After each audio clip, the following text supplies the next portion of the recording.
estimados estudiantes, buenas tardes. Vamos a hacer un pequeño desarrollo de cómo convierto unas ecuaciones diferenciales ya previamente halladas en el simulador en MATLAB en el diagrama de bloques, que es lo que nos está solicitando una de las actividades del curso. Entonces, vamos a partir de estas dos primeras ecuaciones diferenciales, que son las que van a determinar un circuito. No es el mismo que utilicé en la webconferencia, ni es ninguno de los que ustedes tienen en la guía de actividades, son unas ecuaciones diferentes. Esta parte final sí hace referencia a algo parecido a lo que ustedes tienen en el curso. La salida que vamos a determinar en el curso es el voltaje sobre la bobina, es decir, Y es igual a BL, pero por ecuación nosotros ya vimos que BL equivale a L, que es el valor de la inductancia, por la derivada de la corriente en la bobina con respecto al tiempo. Para este caso, la bobina vale 2.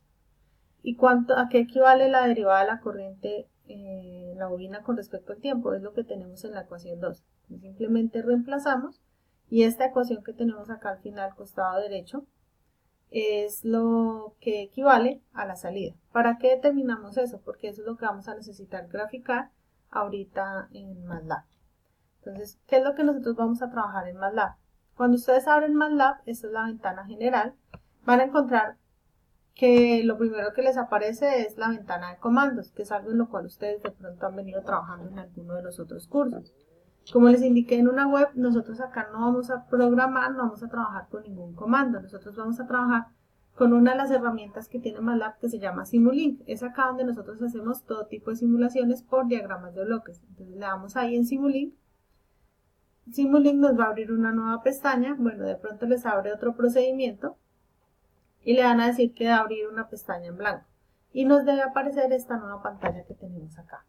En esta ventana es en donde nosotros vamos a hacer nuestro diagrama de bloques. ¿Cómo procedemos a hacer ese diagrama de bloques?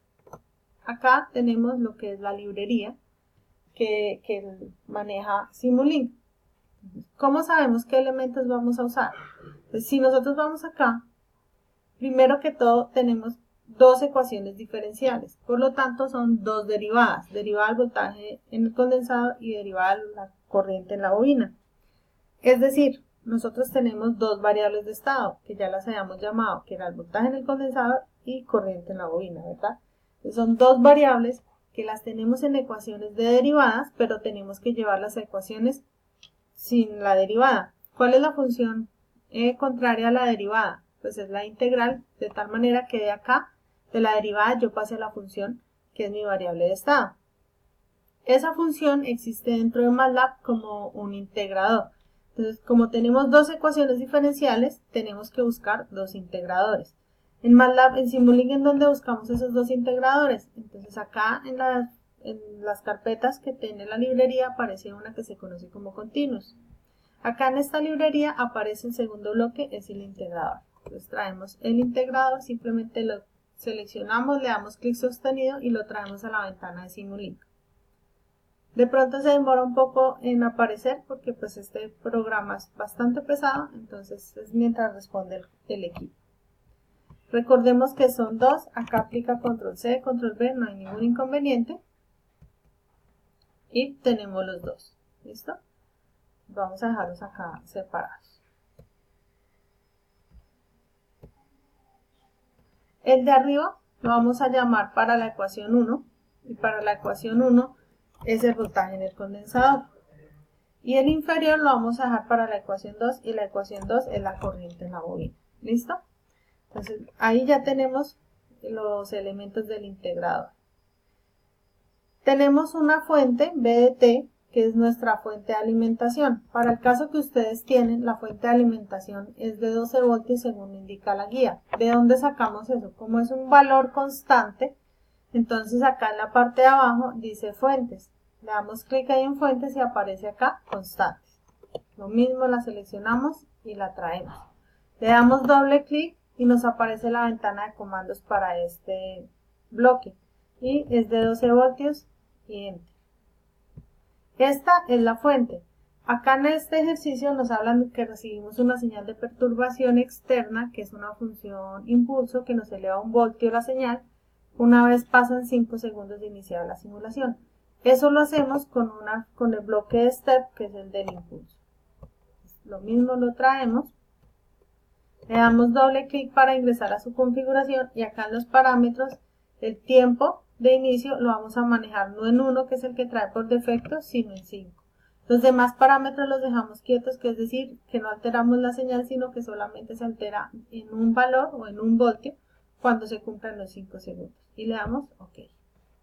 Estas dos señales deben ir en una sola para entrar al circuito, ¿cierto? Entonces, esa señal la vamos a sumar. ¿Cómo las vamos a sumar? Entonces, acá aparecen las operaciones matemáticas. Y existe el ADD.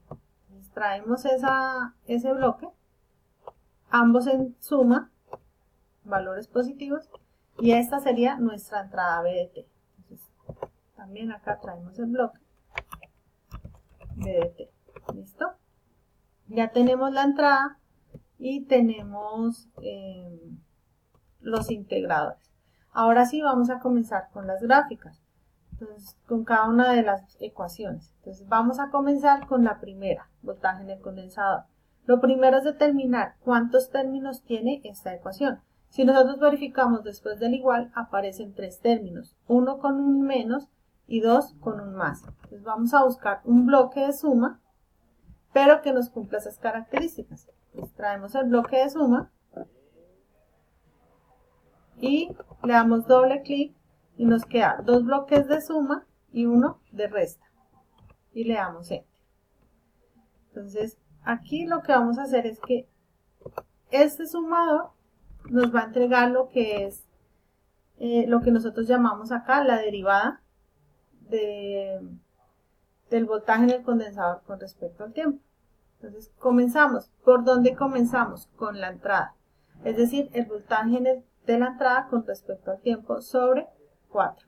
Como está con sobre 4 es lo mismo que tener multiplicado por un cuarto. Ese un cuarto es un valor constante, pero es una ganancia. Entonces lo que hacemos es venir acá al bloque y buscamos ganancia. Traemos este bloque y viene conectado directamente a la entrada. Y ese valor va a entrar al primer más que tenemos en nuestro sumador.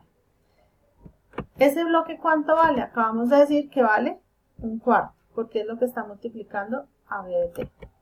Entonces le damos doble clic y acá le decimos un cuarto. Y ahí ya nos tomó esa parte. ¿Listo? Hicimos nuestra primera parte. La segunda parte dice que es el otro positivo. Y L sobre 4. Y L también está multiplicada por un cuarto. Entonces vamos a hacer exactamente el mismo procedimiento. Traemos un bloque de ganancia. Podemos hacer control C, control V. Y como tenemos la dirección hacia la derecha, pero necesitamos es ingresarla hacia este bloque, simplemente la vamos a seleccionar, la vamos a rotar. Entonces le damos clic derecho y la vamos a rotar. Acá aparece rotar y flip block, o sea, como hacer la opción de espejo. Y dice que viene conectado al segundo bloque positivo. Pero adicional, si ustedes miran la ecuación, dice que va multiplicado por IL. Y L, en nuestro caso, es lo que viene del bloque de abajo. Entonces, en ese orden de ideas, este bloque tiene que venir a conectarse a IL, que es el que está en la parte inferior. Tenemos nuestro segundo término ya conectado. Según la ecuación, el que ingresa por el menos sería BC sobre 4. Entonces, tenemos nuevamente la misma ganancia, un cuarto.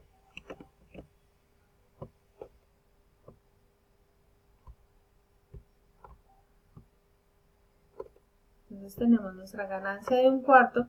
No tenemos que ponerle acá el menos porque el menos ya lo tiene el bloque acá directamente en la suma. Y viene de BC y BC es la salida del integrado. En ese orden de ideas lo que tenemos en la parte superior es la primera ecuación diferencial. Nos hace falta nuestra segunda ecuación diferencial. Entonces ahora vamos a ver la ecuación 2. Entonces, ¿a qué equivale la ecuación 2? Si miramos nuevamente empezando en el mismo orden, vamos en que esta ecuación también tiene 3 términos, pero son 2 negativos y un positivo. La entrada de la fuente es el positivo. Entonces nuevamente regresamos acá, copiamos el bloque de suma, lo traemos acá, le damos doble clic, pero acá son 2 negativos y un positivo. Entonces, en la fuente, según la ecuación, también va con un cuarto. Como también va con la misma ganancia, pues la fuente la vamos a conectar después de la ganancia que nos da el mismo valor. Si ustedes tienen acá en la entrada, digamos no un cuarto, sino un medio, tuviéramos un valor diferente, tendremos que tomarla desde la salida del primer sumador y ahí sí un bloque de ganancia. En este caso, como es el mismo valor, entonces lo tomamos desde la primera ganancia. Ahí ya graficamos lo que corresponde a BDT. Ahora vamos con lo que corresponde a menos BC, que es lo que está en la parte superior, o el dibujo primero que hicimos. También es con un cuarto e ingresa por el negativo. Entonces copiamos la ganancia. Podemos hacer lo siguiente. Como acá también vale un cuarto, la podemos tomar directamente ahí o traemos un bloque de ganancia. Para no confundirnos, mejor traigamos un bloque de ganancia. También va multiplicado por BC y va a ingresar por el segundo sumador, que en este caso es uno negativo, una resta. Ahí ya pusimos el término correspondiente a BC. Y ahora con la retroalimentación. La retroalimentación es con menos 5 cuartos. Entonces, traemos una ganancia, pero ya no es un cuarto, le damos doble clic, sino es 5 cuartos. Enter. Y viene del IL, que es la corriente en la bobina, ingresa por el otro término negativo. Ahí ya graficamos lo que corresponde a las dos ecuaciones diferenciales. Nos hace falta la salida. La salida nos dice que es 2 veces lo que corresponde a la derivada de la corriente. Entonces acá en el bloque lo único que hacemos es traer un bloque de ganancia correspondiente al valor de 2. Y dice que va conectado a la derivada de IL. Si acá tengo ya después del integrador tengo la función sin derivar, la derivada es lo que está antes del integrador. Es lo que tenemos acá. Esto que acabamos de poner acá es nuestra salida Y. Y ya lo que vamos a traer es el osciloscopio. El osciloscopio está en Sinks, Scope. Lo traemos acá. La idea es comparar entrada con respecto a salida, entonces le vamos a dar doble clic. Cuando él nos abra la ventana de la gráfica del osciloscopio, hay una opción que nos permite darle 2 canales, o más si los llegamos a necesitar. Entonces acá en archivo, número de puertos de entrada, le seleccionamos 2. Cerramos acá y ya nos aparecen las 2 entradas. Entonces en la entrada 2 lo que es la salida y en la entrada 1 lo que es nuestra entrada. Y simplemente es darle acá a iniciar la simulación, el programa comienza a compilar y una vez haya compilado, que acá comienza a mostrarnos el avance de la compilación, una vez hayamos compilado, si está bien, nos permite ver la gráfica. Entonces ahí ya compiló, le damos doble clic y acá aparece la gráfica. En color amarillo es la señal de entrada, que son los 12 voltios que una vez alcanza 5 segundos recibe una perturbación de 1 voltio adicional. Y en la señal azul es lo que tenemos como el voltaje de salida, que es el voltaje en la bobina. El voltaje en la bobina debe tender a caer a 0. Entonces, ¿qué es lo que nos interesa o cómo lo interpretamos nosotros desde el punto de vista del curso de sistemas dinámicos? ¿Cómo llevamos una ecuación que representa un circuito eléctrico a su forma, a analizar su comportamiento para poder demostrar que cualquier cambio que ocurra en la entrada se debe ver reflejado en la salida? ¿Qué es lo que ustedes tienen que hacer en la simulación? Este diagrama de bloques, hacer todo esto según las ecuaciones diferenciales que ustedes tienen, y acá cuando lleguen a la simulación, hacer todo el análisis correspondiente a la salida. ¿Qué pasa si no lo hago a los 5 segundos, si no lo hago de pronto a 0.5 segundos? ¿Qué va a pasar si la hago a los 2 segundos, a los 3 segundos? ¿Qué va a pasar si la hago a los 9 segundos, si la hago en mayor tiempo? Eso es lo que ustedes deben representar en el video que se les está solicitando. Espero que haya quedado un poco más claro. Si quedan dudas, recuerden que me pueden contactar por Skype o en los foros pueden dejar los requerimientos que ustedes tengan. Muchas gracias por su atención.